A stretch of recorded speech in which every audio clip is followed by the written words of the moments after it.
Audiolivro articulado por Cristiane Batista, gratidão. O esquecimento dos sonhos. Freud.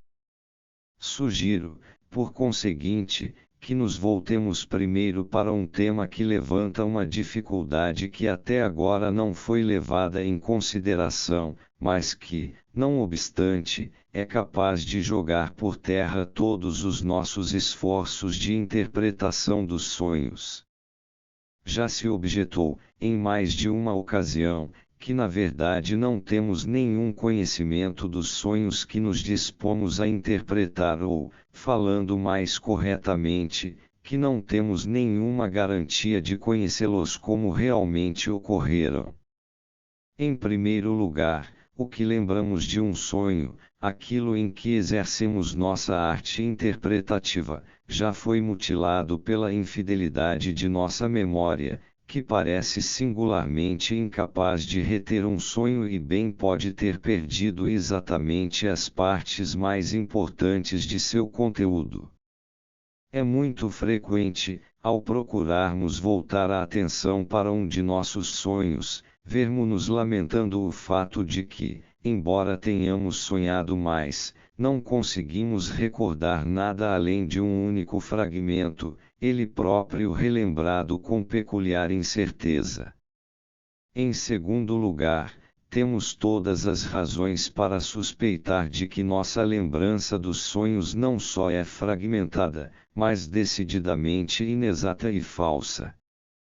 Por um lado, podemos duvidar de que o que sonhamos foi realmente tão desconexo e nebuloso quanto a nossa lembrança dele e, por outro, também se pode pôr em dúvida que um sonho tenha sido realmente tão coerente quanto no relato que dele fornecemos, que, na tentativa de reproduzi-lo, não tenhamos preenchido com material novo e arbitrariamente escolhido o que nunca esteve lá ou o que foi esquecido, que não lhe tenhamos acrescentado adornos e acabamentos, e o tenhamos arredondado de tal maneira que não haja possibilidade de determinar qual pode ter sido seu conteúdo original. Na verdade, há um autor, Spitzer, 1882, que chega a ponto de sugerir que, se o sonho mostra qualquer tipo de ordem ou coerência, tais qualidades só são introduzidas nele ao tentarmos evocá-lo. Assim, parece haver um risco de que a própria coisa cujo valor nos propusemos determinar escape-nos completamente por entre os dedos. Até aqui, ao interpretarmos os sonhos, não temos levado em conta tais advertências. Ao contrário, consideramos igualmente importante interpretar tanto os componentes mais ínfimos, menos destacados e mais incertos do conteúdo dos sonhos quanto os que são preservados com mais nitidez e certeza. O sonho da injeção de Irma continha a frase "chamei imediatamente o Dr. M", e presumimos que nem mesmo esse detalhe teria penetrado no sonho, a menos que tivesse uma origem específica. Foi assim que chegamos à história da infortunada paciente a cuja cabeceira eu havia chamado imediatamente meu colega mais experiente. No sonho aparentemente absurdo que tratou a diferença entre 51 e 56 como um valor desprezível, o número 51 foi mencionado diversas vezes. Em vez de encarar isso como uma coisa banal ou sem importância, inferimos daí que havia uma segunda linha de pensamentos no conteúdo latente do sonho, levando ao número 51, e por essa trilha chegamos a meus temores de que 51 anos fosse o limite de minha vida, em flagrante contraste com a cadeia de pensamentos dominante no sonho, que era pródiga em seu alarde de uma vida longa. No sonho do Novishita, havia uma interpolação discreta que a princípio me passou despercebida. Como P não conseguisse entendê-lo, Folha me perguntou etc. quando a interpretação estancou, retornei a essas palavras e foram elas que me levaram à fantasia infantil que se revelou um ponto nodal intermediário nos pensamentos oníricos. Chegou-se a isso através dos versos. Selten abtir mich verstanden. Selten outverstandet euch. Nur wenn wir im Kat uns fanden. Zu verstanden wir uns gleich. Em toda análise se poderiam encontrar exemplos para mostrar que precisamente os elementos mais triviais de um sonho são indispensáveis à sua interpretação e que o trabalho em andamento é interrompido quando se tarda a prestar atenção a esses elementos. Ao interpretar sonhos, atribuímos idêntica importância a cada um dos matizes de expressão linguística em que eles nos foram apresentados. E mesmo quando o texto do sonho, tal como o tínhamos, era sem sentido ou insuficiente, como se o esforço de fornecer um relato correto dele tivesse fracassado, levamos também essa falha em consideração. Em suma, tratamos como Sagrada Escritura aquilo que os autores precedentes haviam encarado como uma improvisação arbitrária, remendada às pressas na dificuldade do momento. Essa contradição requer uma explicação. A explicação nos é favorável, embora não tire a razão dos outros autores. À luz de nosso recém-adquirido entendimento da origem dos sonhos, a contradição desaparece por completo. É verdade que distorcemos os sonhos ao tentar reproduzi-los, aí vemos em ação mais uma vez o processo que descrevemos como a elaboração secundária, e muitas vezes mal formulada, do sonho pela instância encarregada do pensamento normal. Mas mesmo essa distorção não passa de uma parte da elaboração a que os pensamentos oníricos são normalmente submetidos em decorrência da censura do sonho. Os outros autores notaram aqui a parte da distorção do sonho que atua de maneira ostensiva, ou pelo menos tiveram uma suspeita de sua existência. Quanto a nós, estamos menos interessados nisso, pois sabemos que um processo de distorção muito mais extenso, embora menos óbvio, já fez o sonho brotar dos pensamentos oníricos ocultos. O único erro cometido pelos autores precedentes foi supor que a modificação sofrida pelo sonho no processo de ser lembrado e posto em palavras é arbitrária e não admite maior análise, sendo, portanto, passível de nos fornecer uma imagem enganosa do sonho. Eles subestimaram a extensão do determinismo nos eventos psíquicos. Não há neles nada de arbitrário. De modo bastante geral, pode-se demonstrar que, se um elemento deixa de ser determinado por certa cadeia de pensamentos, sua determinação é imediatamente comandada por outra. Por exemplo, posso tentar pensar arbitrariamente num número, mas isso é impossível. O número que me ocorre é inequívoca e necessariamente determinado por pensamentos presentes em mim, ainda que estejam muito distantes de minha intenção imediata.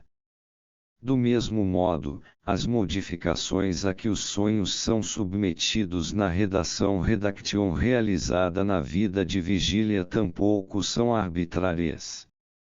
Estão associativamente ligadas ao material que substituem e servem para indicar-nos o caminho para esse material, que, por sua vez, pode ser o substituto de alguma outra coisa. Ao analisar os sonhos de meus pacientes, às vezes submeto essa asserção ao seguinte teste, que nunca me falhou: quando o primeiro relato que me é feito de um sonho por um paciente é muito difícil de compreender, peço-lhe que o repita. Ao fazer isso, ele raramente emprega as mesmas palavras. Entretanto, as partes do sonho que ele descreve em termos diferentes são-me reveladas, por esse fato, como o ponto fraco do disfarce do sonho, servem para mim como serviu para Hagen o sinal bordado no manto de Siegfried. É esse o ponto por onde se pode iniciar a interpretação do sonho. Meu pedido para que o paciente repetisse seu relato do sonho advertiu-o de que eu tinha o propósito de me empenhar particularmente em solucioná-lo. Assim, sob a pressão da resistência, ele encobre às pressas os pontos fracos do disfarce do sonho, substituindo quaisquer expressões que ameacem trair seu sentido por outras menos reveladoras. Desse modo, atrai minha atenção para a expressão que abandonou. O empenho do sonhador em impedir a solução do sonho fornece-me uma base para inferir o cuidado com que seu manto foi tecido. Menos justificativa tinham os autores precedentes para devotar tanto espaço à dúvida com que nosso juízo recebe os relatos de sonhos. É que essa dúvida não tem nenhuma justificativa intelectual. Em geral, não há garantia de exatidão de nossa memória, mas, mesmo assim, cedemos à compulsão de dar crédito a seus dados com muito mais frequência do que se justificaria objetivamente. A dúvida sobre a exatidão do relato de um sonho ou de certos pormenores dele também é um derivado da censura onírica, da resistência à irrupção dos pensamentos oníricos na consciência. Essa resistência não se esgotou nem mesmo com os deslocamentos e substituições que ocasionou, persiste sob a forma de uma dúvida ligada ao material que foi admitido. Temos uma inclinação especial a interpretar mal essa dúvida na medida em que ela tem o cuidado de nunca atacar os elementos mais intensos do sonho, mas apenas os fracos e indistintos. Como já sabemos, porém, uma completa transmutação de todos os valores psíquicos se dá entre os pensamentos oníricos e o sonho. A distorção só se torna possível pela retirada do valor psíquico, ela costuma se expressar por esse meio e às vezes se contenta em não pedir mais nada.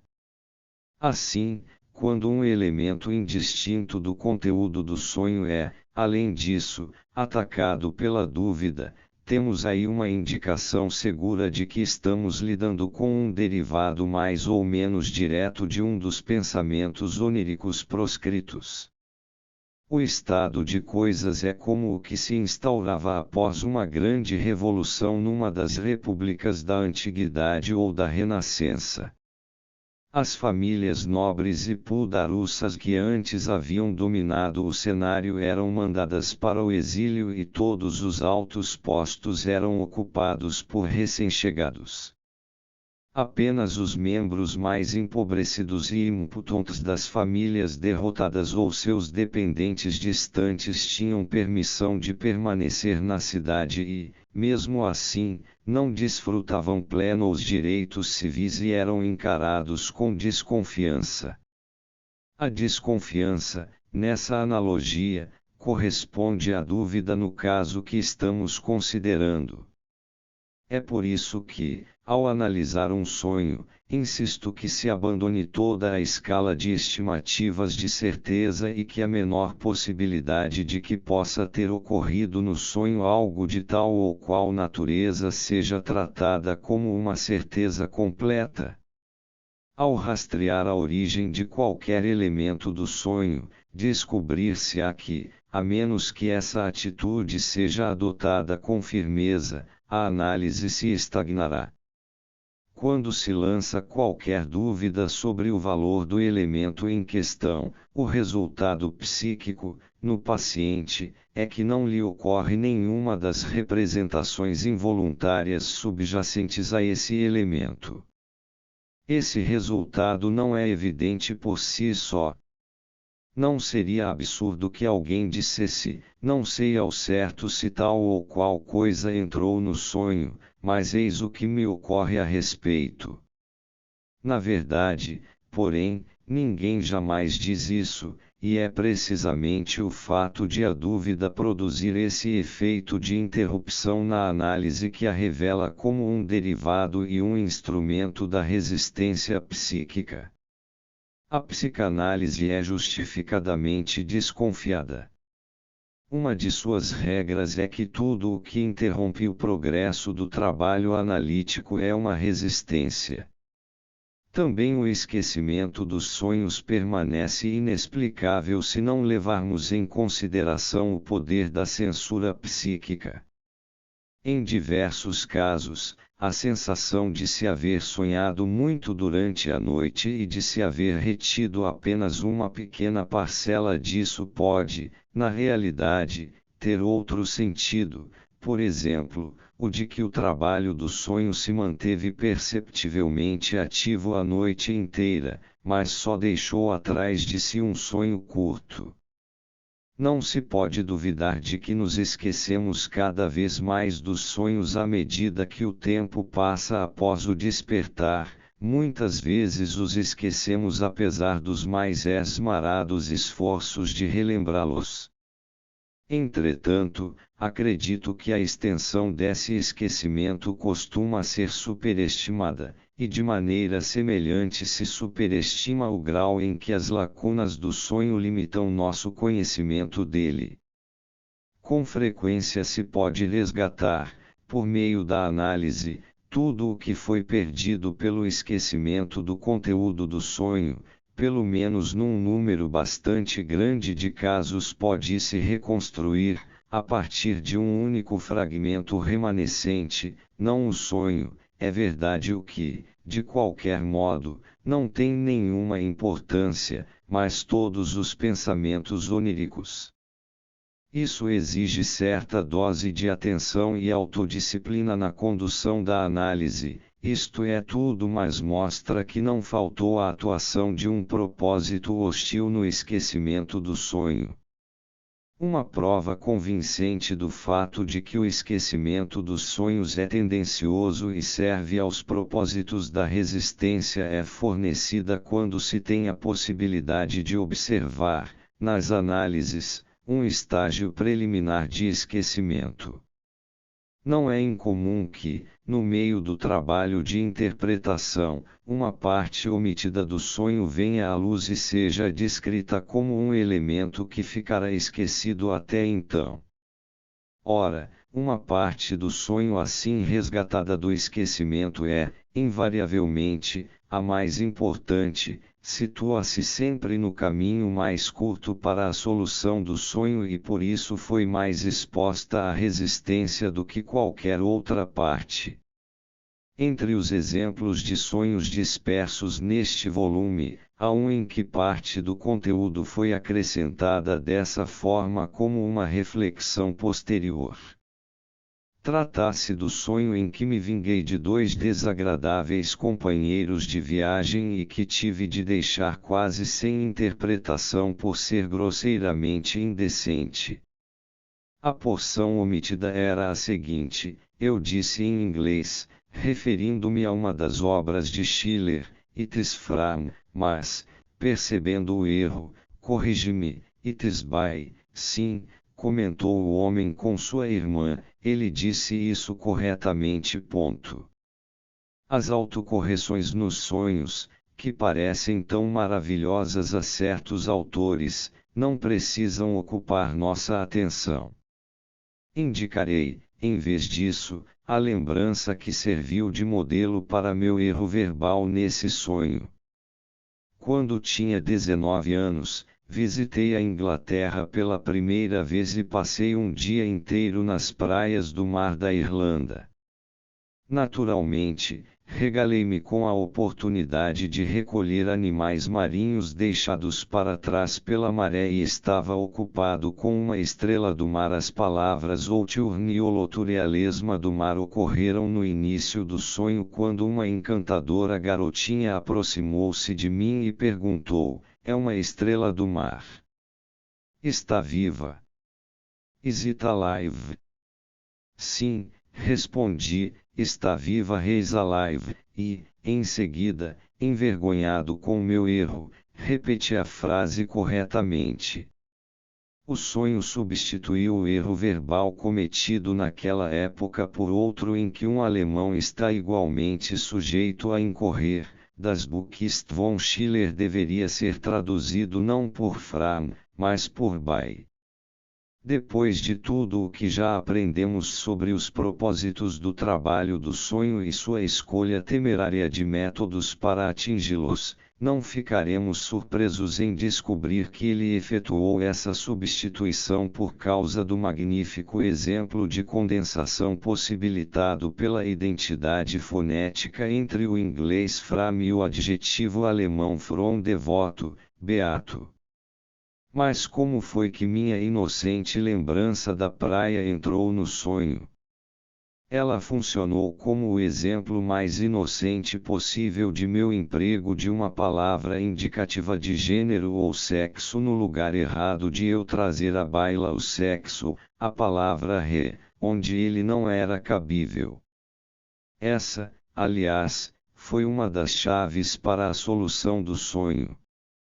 Além disso, ninguém que tenha conhecimento da origem atribuída ao título em Meateren de Motion em Matéria e Movimento, de Clerk Maxwell terá qualquer dificuldade em preencher as lacunas, em Meale de Imaginaire, de Molière lá em Meatiere est ele w. Movimento dos intestinos. Além disso, estou em condições de oferecer uma demonstração ocular do fato de que o esquecimento dos sonhos, em grande parte, é produto da resistência. Vem um de meus pacientes e me conta que teve um sonho, mas esqueceu todo e qualquer vestígio dele, portanto, é como se nunca tivesse acontecido. Prosseguimos com nosso trabalho. Deparo com uma resistência, por isso, explico algo ao paciente e o auxilio, através do incentivo e da pressão, a chegar a aceitar algum pensamento desagradável. Mal consigo fazer isso, ele exclama, agora me lembro do que foi que sonhei. A mesma resistência que estava interferindo em nosso trabalho desse dia também o fizera esquecer o sonho.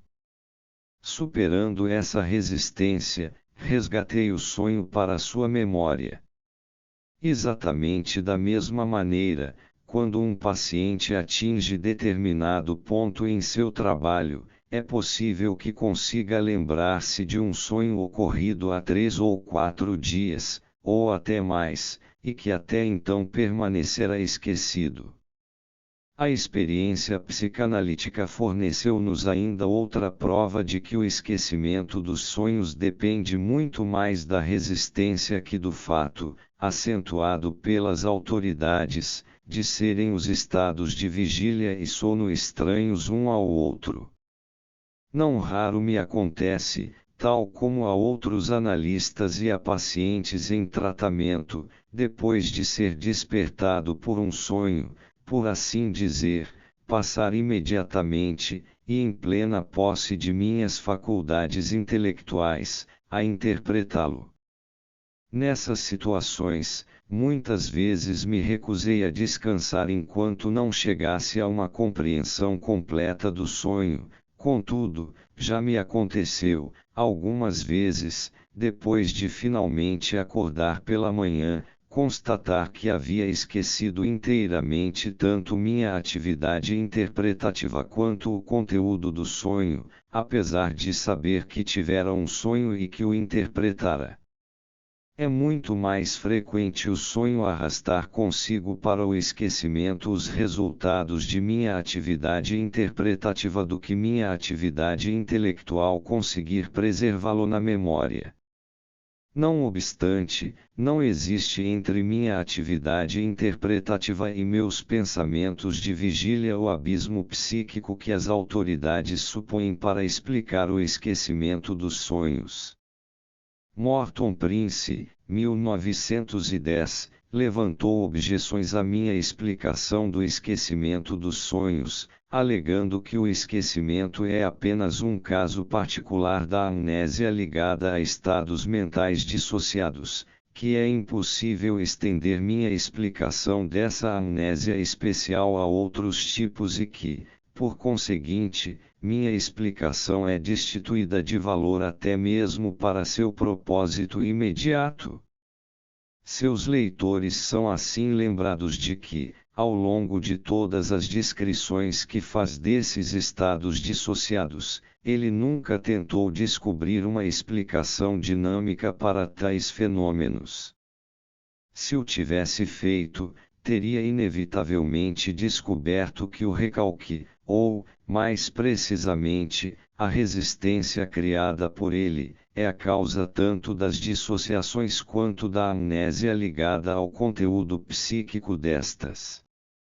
Uma observação que pude fazer durante a preparação deste manuscrito mostrou-me que os sonhos não são esquecidos com maior frequência do que outros atos mentais e podem ser comparados, sem ficar em desvantagem, com outras funções mentais, no que concerne a sua retenção na memória.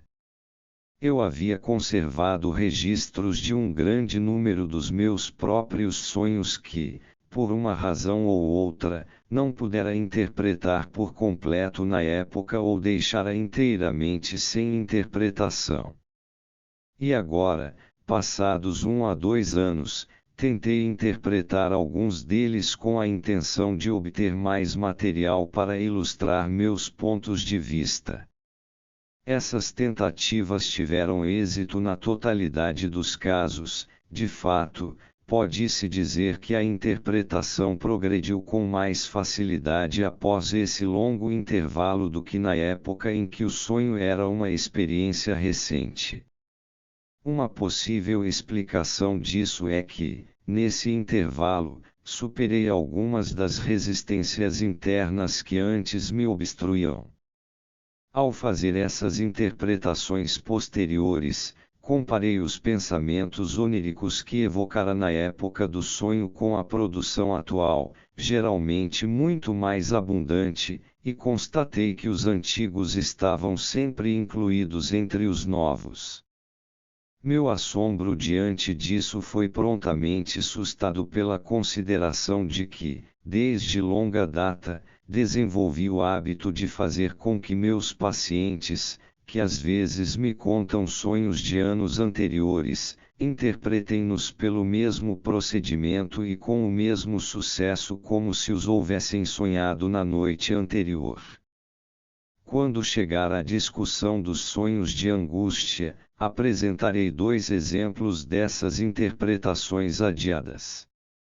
Fui levado a fazer minha primeira experiência dessa natureza pela justificável expectativa de que nisso, como em outros aspectos, os sonhos se comportariam como sintomas neuróticos. Quando trato um psiconeurótico ou um histérico, digamos pela psicanálise, sou forçado a chegar a uma explicação tanto dos sintomas mais primitivos e há muito desaparecidos de sua doença quanto dos sintomas contemporâneos que o trouxeram a mim para tratamento, e, na verdade, considero o problema primitivo mais fácil de solucionar do que o imediato. Já em 1895, pude dar uma explicação, nos estudos sobre a histeria, do primeiro ataque histérico que uma mulher com mais de 40 anos tivera aos 15 anos de idade. Quero aqui mencionar alguns outros pontos um tanto desconexos sobre a questão da interpretação dos sonhos, que talvez ajudem a orientar os leitores que se sintam porventura inclinados a conferir minhas afirmações mediante um trabalho posterior com seus próprios sonhos. Ninguém deve esperar que uma interpretação de seus sonhos lhe caia no colo como um maná dos céus. É preciso ter prática até mesmo para perceber fenômenos indópticos ou outras sensações de que nossa atenção está normalmente afastada, e isso ocorre mesmo quando não há nenhum motivo psíquico lutando contra tais percepções. É decididamente mais difícil captar as representações involuntárias. Quem quer que procure fazê-lo deve familiarizar-se com as expectativas levantadas nesta obra e, de acordo com as regras nela estabelecidas, esforçar-se, durante o trabalho, por se abster de qualquer crítica, qualquer partiprise e qualquer inclinação afetiva ou intelectual. Deve ter em mente o conselho de Claude Bernard aos experimentadores de um laboratório de fisiologia: travailler comme une bête, isto é, trabalhar com a mesma persistência de um animal e com idêntica despreocupação com o resultado. Se esse conselho for seguido, já não será difícil a tarefa. Nem sempre se pode realizar a interpretação de um sonho de uma só vez. Depois de seguirmos uma cadeia de associações, não raro sentimos esgotada nossa capacidade, nada mais se pode saber do sonho nesse dia. O mais aconselhável, nesse caso, é interromper o trabalho e retomá-lo em outro dia. Outra parte do conteúdo do sonho poderá então atrair nossa atenção e dar-nos acesso a outra camada dos pensamentos oníricos. Esse procedimento poderia ser descrito como interpretação fracionada do sonho. Só com extrema dificuldade é que o principiante na tarefa de interpretar sonhos se deixa persuadir de que sua tarefa não chega ao fim quando ele tem nas mãos uma interpretação completa, uma interpretação que faz sentido, é coerente e esclarece todos os elementos do conteúdo do sonho. É que o mesmo sonho também pode ter outra interpretação, uma superinterpretação que lhe escapou. De fato, não é fácil conceber a abundância das cadeias inconscientes de pensamento ativas em nossa mente, todas lutando por encontrar expressão. Tampouco é fácil dar crédito à perícia exibida pelo trabalho do sonho em sempre descobrir formas de expressão capazes de abrigar diversos sentidos, como o alfaiatezinho do conto de fadas que acertou 7 moscas com um só golpe. Meus leitores estarão sempre inclinados a me acusar de introduzir uma quantidade desnecessária de engenhosidade em minhas interpretações, mas a experiência real lhes ensinaria que não é bem assim. Por outro lado, não posso confirmar a opinião, originalmente formulada por Silberer, de que todos os sonhos, ou muitos sonhos, ou certas classes de sonhos, requerem duas interpretações diferentes, que possuiriam uma relação fixa entre si. Afirma-se que uma dessas interpretações, que Silberer chama de psicanalítica, dá ao sonho um ou outro sentido, geralmente de cunho infantil sexual, quanto a outra interpretação, mais importante, a que ele dá o nome de anagógica, revelaria os pensamentos mais sérios, muitas vezes de implicações profundas, que o trabalho do sonho tomou como material. Silberer não forneceu provas confirmadoras dessa opinião através do relato de uma série de sonhos analisados nessas duas direções. E tenho de objetar que o fato alegado simplesmente não existe. A despeito do que ele diz, a maioria dos sonhos não requer uma superinterpretação e, mais particularmente, não pode ser submetida à interpretação anagógica.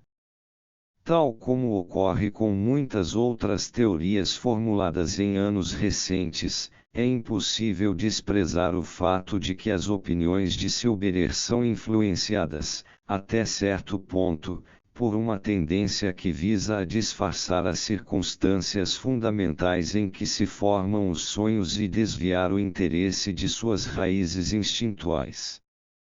Em certo número de casos, pude corroborar as afirmações de Silberer. A análise demonstrou que, em 3 casos, o trabalho do sonho viu-se diante do problema de transformar em sonho uma série de pensamentos altamente abstratos da vida de vigília, que não poderiam receber nenhuma representação direta. Esforçou-se por resolver esse problema apoderando-se de outro grupo de material intelectual até certo ponto frouxamente relacionado com os pensamentos abstratos, muitas vezes, de maneira que se poderia descrever como alegórica, e, ao mesmo tempo, passível de ser representado com menor dificuldade. A interpretação abstrata de um sonho assim surgido é dada pelo sonhador sem qualquer dificuldade. A interpretação correta do material intercalado deve ser buscada pelos métodos técnicos que agora nos são familiares. Caso se pergunte se é possível interpretar todos os sonhos, a resposta deve ser negativa. Não se deve esquecer que, na interpretação de um sonho, tem-se como oponentes as forças psíquicas que foram responsáveis por sua distorção. É uma relação de forças, portanto, que determina se nosso interesse intelectual, nossa capacidade de autodisciplina, nossos conhecimentos psicológicos e nossa prática de interpretar sonhos irão habilitar-nos a dominar nossas resistências internas. É sempre possível caminhar um pouco, o bastante, pelo menos, para nos convencermos de que o sonho é uma estrutura provida de sentido, e, em geral, o bastante para entrever qual é esse sentido. Com muita frequência, um sonho que vem logo a seguir permite-nos confirmar e levar adiante a interpretação que adotamos experimentalmente para seu antecessor. Muitas vezes, uma série de sonhos que se estende por um período de semanas ou meses está baseada num fundo comum e, por conseguinte, deve ser interpretada como um conjunto interligado. No caso de 2 sonhos consecutivos, observa-se com frequência que um deles toma como ponto central algo que se acha apenas na periferia do outro e vice-versa, de maneira que também suas interpretações são mutuamente complementares. Já forneci exemplos que mostram que os diferentes sonhos de uma mesma noite, por via de regra, devem ser tratados como um todo único em sua interpretação. Mesmo no sonho interpretado de forma mais minuciosa, é frequente haver um trecho que tem de permanecer obscuro, é que, durante o trabalho de interpretação, percebemos de que há nesse ponto um emaranhado de pensamentos oníricos que não se deixa desenredar e que, além disso, nada acrescenta a nosso conhecimento do conteúdo do sonho. Esse é o umbigo do sonho, o ponto onde ele mergulha no desconhecido. Os pensamentos oníricos a que somos levados pela interpretação não podem, pela natureza das coisas, ter um fim definido, estão fadados a ramificar-se em todas as direções dentro da intricada rede de nosso mundo de pensamento. É de algum ponto em que essa trama é particularmente fechada que brota o desejo do sonho, tal como um cogumelo de seu micélio. Mas temos de retornar aos fatos que dizem respeito ao esquecimento dos sonhos, pois deixamos de tirar deles uma importante conclusão. Vimos que a vida de vigília mostra uma tendência inequívoca a esquecer qualquer sonho que se tenha formado durante a noite, seja como um todo, logo após o despertar, seja aos bocadinhos no correr do dia, e reconhecemos que o principal responsável por esse esquecimento é a resistência mental ao sonho, resistência essa que já fez o que pôde contra ele durante a noite. Mas, se é assim, uma questão se coloca: como é que o sonho pode chegar a se formar em face dessa resistência? Tomemos o caso mais extremo, em que a vida de vigília se descarta de um sonho como se ele nunca houvesse ocorrido. Um exame da interação das forças psíquicas nesse caso deverá levar-nos a inferir que o sonho de fato não teria ocorrido se a resistência fosse tão acentuada durante a noite quanto durante o dia. Temos de concluir que, no decorrer da noite, a resistência perde parte de seu poder, embora saibamos que não o perde inteiramente, uma vez que já mostramos o papel que desempenha na formação dos sonhos como agente deformador. Mas somos levados a supor que seu poder fica diminuído à noite e que isso possibilita a formação dos sonhos. Fica então fácil compreender como, depois de recuperar a plenitude de sua força no momento do despertar, ela passa imediatamente a se livrar daquilo que foi obrigada a permitir enquanto enfraquecida. Diz-nos a psicologia descritiva que o principal sine qua non para a formação de sonhos é que a mente esteja em estado de sono, e agora podemos explicar esse fato. O estado de sono possibilita a formação de sonhos porque reduz o poder da censura endopsíquica. É sem dúvida tentador encarar essa inferência como a única possível a partir dos fatos do esquecimento dos sonhos e tomá-la como base para outras conclusões quanto às condições de energia que prevalecem durante o sono e a vigília. Por ora, entretanto, deter-nos-emos aqui. Quando tivermos penetrado um pouco mais a fundo na psicologia dos sonhos, veremos que os fatores que possibilitam sua formação também podem ser concebidos de outra maneira. Talvez a resistência a que os pensamentos oníricos se tornem conscientes possa ser evitada sem que tenha havido qualquer redução em seu poder. E parece plausível que ambos os fatores que favorecem a formação dos sonhos, a redução e a evitação da resistência, sejam simultaneamente possibilitados pelo estado de sono. Farei aqui uma interrupção, embora vá retomar este tema dentro em breve. Existe outro conjunto de objeções a nosso método de interpretação dos sonhos, do qual devemos agora tratar. Nosso procedimento consiste em abandonar todas as representações com meta que normalmente dirigem nossas reflexões, focalizar nossa atenção num único elemento do sonho e, então, tomar nota de todos os pensamentos involuntários que possam ocorrer-nos a propósito dele. Tomamos então a parte seguinte do sonho e repetimos o processo com ela.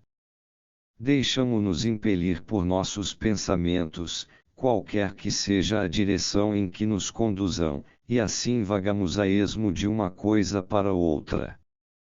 Mas nutrimos a firme crença de que, no final, sem qualquer intervenção ativa de nossa parte, chegaremos aos pensamentos oníricos de que se originou o sonho. Nossos críticos se opõem a isso nos seguintes termos: não há nada de maravilhoso no fato de um elemento isolado do sonho nos conduzir a algum lugar, toda representação pode ser associada com algo. O que é excepcional é que uma cadeia de pensamentos tão arbitrária e sem objetivo nos leve aos pensamentos oníricos.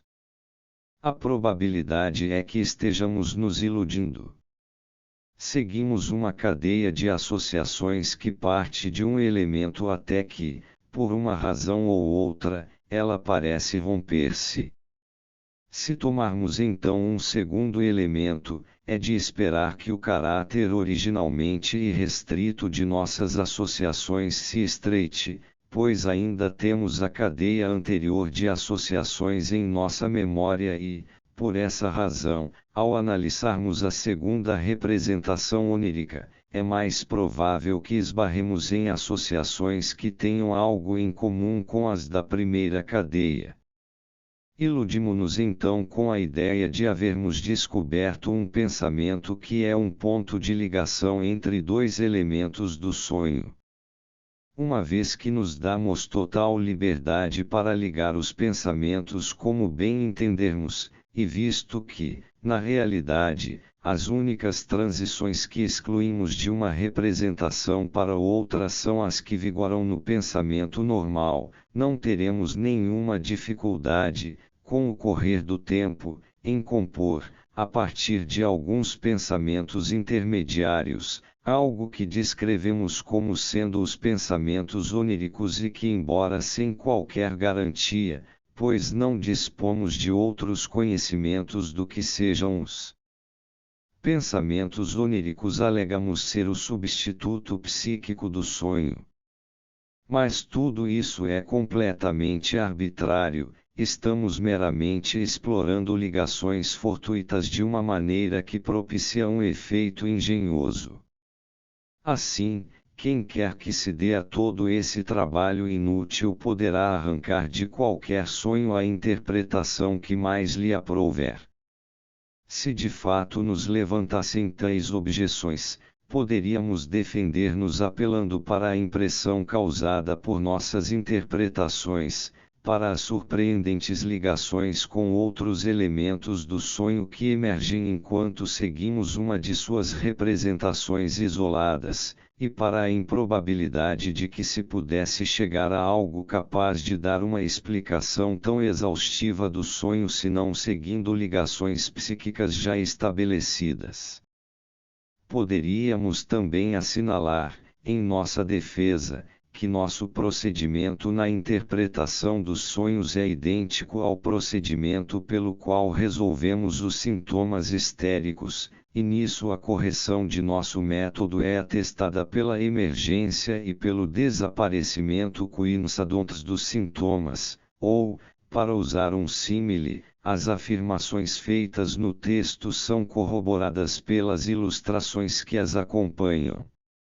Mas não temos nenhuma razão para nos esquivarmos do problema de como é possível chegar a um objetivo pré-existente seguindo o curso fortuito de uma cadeia de pensamentos arbitrária e sem meta alguma, e isso porque, embora talvez não possamos solucionar o problema, podemos esvaziá-lo por completo. Ocorre que é possível demonstrar não ser verdade que estejamos sendo arrastados por uma corrente de representações sem meta alguma quando, no processo de interpretar um sonho, abandonamos a reflexão e deixamos que emerjam representações involuntárias. Pode-se mostrar que a única coisa de que conseguimos libertar-nos são as representações com meta que nos são conhecidas. Mal fazemos isso, as representações com meta desconhecidas ou, como dizemos de forma inexata, inconscientes assumem o comando e, daí por diante, determinam o curso das representações involuntárias. Nenhuma influência que possamos exercer sobre nossos processos mentais nos facultará pensar sem representações com meta, nem tenho conhecimento de qualquer estado de confusão psíquica que seja capaz de fazê-lo. Os psiquiatras renunciaram com excessiva pressa, nesse aspecto, à sua crença na concatenação dos processos psíquicos. Sei com certeza que não ocorrem cadeias de pensamento desprovidas de representações com meta nem na histeria e na paranoia, nem na formação ou resolução dos sonhos. É possível que elas não ocorram em nenhum dos distúrbios psíquicos endógenos. Até mesmo os delírios dos estados confusionais podem ter sentido, se aceitarmos a brilhante sugestão de Leure de que eles só nos são ininteligíveis por causa das lacunas que apresentam. Eu próprio formei a mesma opinião quando tive oportunidade de observá-los. Os delírios são obra de uma censura que já não se dá ao trabalho de ocultar seu funcionamento, em vez de colaborar na produção de uma nova versão que não desperte objeções, ela suprime brutalmente tudo aquilo que desaprova, de maneira que o que resta se torna muito desconexo. Essa censura age exatamente como a censura dos jornais na fronteira russa, que só permite que os periódicos estrangeiros caiam nas mãos dos leitores pelos quais tem o dever de zelar depois de colocar uma tarja negra sobre diversos trechos. É possível que um livre jogo das representações com uma cadeia de associações fortuitas seja encontrado nos processos cerebrais orgânicos destrutivos. O que é encarado como tal nas psiconeuroses é sempre explicável como um efeito da influência da censura numa cadeia de pensamentos empurrada para o primeiro plano por representações com meta que permaneceram ocultas.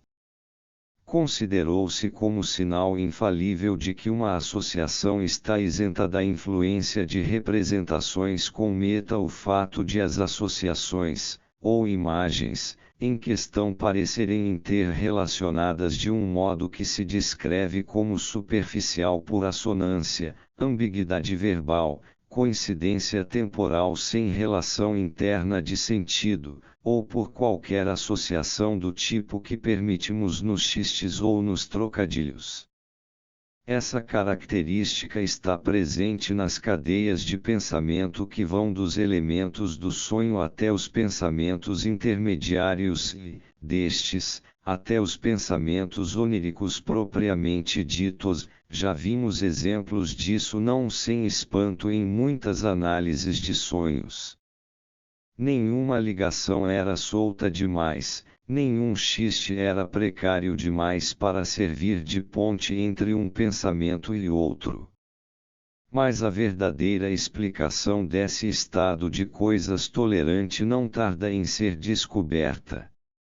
Sempre que um elemento psíquico está vinculado a outro por uma associação objetável ou superficial, há também entre eles um vínculo legítimo e mais profundo que está submetido à resistência da censura. A verdadeira razão do predomínio de associações superficiais não está no abandono das representações com meta, mas, sim, na pressão da censura. As associações superficiais substituem as profundas quando a censura torna intransitáveis as vias normais de ligação. Podemos imaginar, a título de analogia, uma região montanhosa onde uma interrupção geral do tráfego, devida a inundações, por exemplo, bloqueou as estradas principais, mais importantes, porém onde as comunicações ainda são mantidas através de trilhas inconvenientes e íngremes, normalmente utilizadas apenas pelos caçadores. Aqui se podem distinguir dois casos, embora, em essência, eles sejam o mesmo. No primeiro, a censura se volta apenas contra a ligação entre dois pensamentos que, separadamente, não suscitam objeção. Nesse caso, os dois pensamentos penetram sucessivamente na consciência, a ligação entre eles permanece oculta e, em seu lugar, ocorre-nos uma ligação superficial entre os dois em que, de outra maneira, nunca teríamos pensado. Essa ligação costuma estar vinculada a uma parte do complexo de representações muito diferente daquela em que se baseia a ligação suprimida e essencial. O segundo caso é aquele em que os dois pensamentos, por si sós, são submetidos à censura por causa de seu conteúdo. Sendo assim, nenhum dos dois aparece em sua forma verdadeira, mas apenas numa forma modificada que a substitui, e os dois pensamentos substitutos são escolhidos de maneira a possuírem uma associação superficial que reproduza o vínculo essencial que relaciona os dois pensamentos substituídos. Em ambos os casos, a pressão da censura resultou num deslocamento de uma associação normal e séria para uma associação superficial e aparentemente absurda. Uma vez que estamos cientes da ocorrência desses deslocamentos, não hesitamos, na interpretação dos sonhos, em confiar tanto nas associações superficiais quanto nas outras. Na psicanálise das neuroses, faz-se o mais amplo uso desses dois teoremas que, quando se abandonam as representações com metaconscientes, as representações com meta-ocultas assumem o controle do fluxo de representações, e que as associações superficiais são apenas substitutas, por deslocamento, de associações mais profundas e suprimidas. Na verdade, esses teoremas transformaram-se em pilares básicos da técnica psicanalítica. Quando instruo um paciente a abandonar qualquer tipo de reflexão e me dizer tudo o que lhe vier à cabeça, estou confiando firmemente na premissa de que ele não conseguirá abandonar as representações com meta inerentes ao tratamento, e sinto-me justificado para inferir que o que se afigura como as coisas mais inocentes e arbitrárias que ele me conta está de fato relacionado com sua enfermidade. Há uma outra representação com meta de que o paciente não desconfia, uma que se relaciona comigo. A plena avaliação da importância desses dois teoremas, bem como as informações mais pormenorizadas sobre eles, enquadra-se no âmbito de uma exposição da técnica da psicanálise. Aqui atingimos, portanto, um dos pontos limítrofes em que, segundo nosso programa, devemos abandonar o tema da interpretação dos sonhos. Há uma conclusão verdadeira que podemos extrair dessas objeções, qual seja, que não precisamos supor que todas as associações ocorridas durante o trabalho de interpretação tenham tido lugar no trabalho do sonho durante a noite. É verdade que, ao fazermos a interpretação no estado de vigília, seguimos um caminho que retrocede dos elementos do sonho para os pensamentos oníricos, e que o trabalho do sonho segue um rumo inverso. Mas é altamente improvável que esses caminhos sejam transitáveis em ambos os sentidos. Ao contrário, parece que, durante o dia, enveredamos por novas cadeias de pensamentos e que essas vareidas estabelecem contato com os pensamentos intermediários e com os pensamentos oníricos ora num ponto, ora noutro.